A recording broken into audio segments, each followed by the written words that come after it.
1% झूठ नहीं और 1% किसी को बहकावे में नहीं रखते हैं साथियों, ना रखेंगे। इसलिए आपको मालूम है कि आपका बड़ा भाई एक आह्वान करता है तो अतिथि शिक्षक हजारों की संख्या में भोपाल पहुंच जाते हैं साथियों। आज आप और हम मिलकर अब तो दुगनी ताकत हमारी हो जाएगी और जो अन्य संगठन भी है जो यदि सत्य की विचारधारा पे चलेंगे उनको भी हम शामिल करेंगे। और बात रहती साथियों कि गरीब अतिथि शिक्षक 300-400 रुपए रोज के लिए दिन कमाता है और उनका एक एक पैसा उनके पसीने का पैसा है, एक एक पैसे में उनकी आत्मा है। तो मैं मेरे पदाधिकारियों से भी कहना चाहूंगा कि उनके एक पैसा भी बेईमानी से मत लेना, नहीं तो ऊपर वाला उसका बदला जरूर लेगा। आपको मालूम है कि गरीबों की हाय में लोहा बदल हो जाता है तो हम तो इंसान है साथियों। और कोई ये भी गलतफहमी में ना माने कि हमने इतना दिया, हमने इतना खाया, कुछ नहीं हुआ, क्योंकि हम लोग थोड़ा सा वेट करते हैं।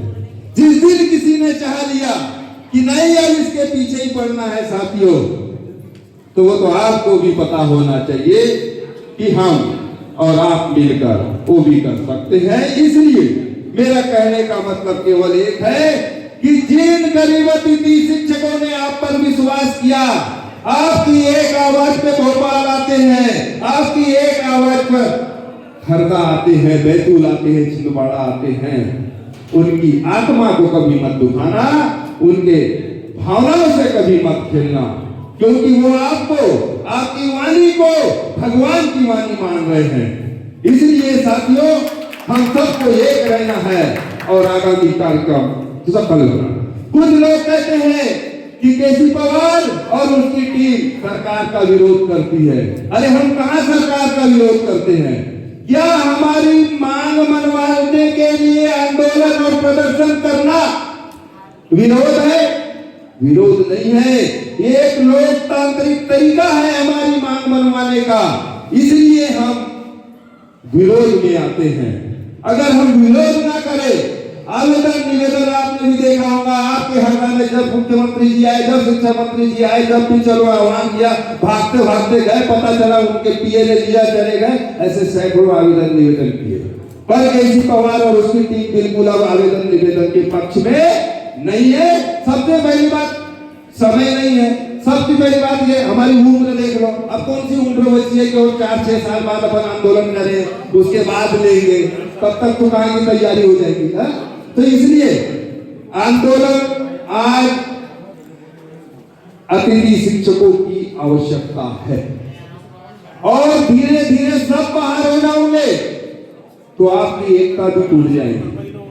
और मैं सारे हमारे पदाधिकारियों को भी कहना चाहूंगा कि जब तक अतिथि है तब तक संघ है, संघ है तो हम प्रदेश अध्यक्ष हैं। यदि अतिथि जीवित नहीं रहेगा तो ना संघ रहेंगे ना प्रदेश। इसलिए पूरी निष्ठा, पूरी ईमानदारी, तब तपस्या से हम आपका काम करेंगे। और जो हमने कार्यक्रम निर्धारित किया है 8, 9, 10 फरवरी को जिले में, उन 3 दिनों के कार्यक्रम में ये मत सोचना कि मैं नहीं जाऊंगा तो क्या होगा। एक 2 लाइन ने हमें बहुत कमजोर करके रखा है। एक तो हम कहते हैं इतनी बार भोपाल गए कुछ नहीं हुआ। अरे भैया नौकरी पान की दुकान पे नहीं मिलती है कि एक बार जाएंगे, अगर एक बार जाने में नौकरी मिलती तो सारी दुनिया भोपाल पहुंच जाती। वेतन भोगियों के अभी कुछ हमारे आदरणीय ने उदाहरण दिया था, 18 साल लड़ाई लड़ी उन्होंने।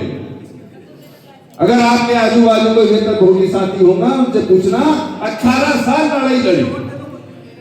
हमें लड़ना तो पड़ेगा। तो ये 2 लाइन तो हटा ही देना अपने इससे कि हम इतनी बार भोपाल गए तो क्या हुआ, और एक दूसरे की हम नहीं जाएंगे तो क्या होगा। हमको कमजोर किया, क्योंकि जब अभी नई नियुक्ति से और ट्रांसफर से और प्रमोशन से जब लोग बाहर गए, तो मेरे बैतूल जिले की बात बता रहा हूं, मुझे 10 फोन 50 फोन ऐसे आए कि सर मैं तो 2010 से काम कर रहा था, मैंने तो आपका नंबर दूसरे से लिया, मेरे पास आपका नंबर भी नहीं था। यानी 10,000 से कंटिन्यू, मतलब 2010 से कंटिन्यूस काम कर रहा है 2024 तक, उसके पास मेरा नंबर नहीं है, जिलाध्यक्ष का नंबर नहीं है। मतलब कि उन्हें कभी आवश्यकता नहीं पड़ी, क्योंकि उनका पद सुरक्षित रहा। जब पद उनका गया तब उन्होंने फोन करना, तो मेरे जिले में ही ऐसे 50 लोग हैं, तो फिर पूरी संख्या प्रदेश में कितनी होंगी। इसलिए हमारी लड़ाई हमें लड़ना है, हमें हमारे बच्चों का भविष्य देखना है, हमारे माँ बापों की जो इच्छाएं हैं वो भी देखना चाहते थे कि मेरा बच्चा, मेरा बेटा, मेरी बेटी, मेरी बहू एक दिन नियमित शिक्षक बने। तो हमें आगामी जो लड़ाई है उस लड़ाई को पूरी निष्ठा से लड़ना है, पूरे साथ देना है आप सभी लोगों को। यदि आप पूरी निष्ठा से आगामी कार्यक्रम में आएंगे तो मैं विश्वास दिलाता हूं आपको, आपकी विभागीय परीक्षा और बोनस अंक सहित सारी मांगे मनवाने का 100% प्रयास करेंगे, क्योंकि अभी टाइगर जिंदा है।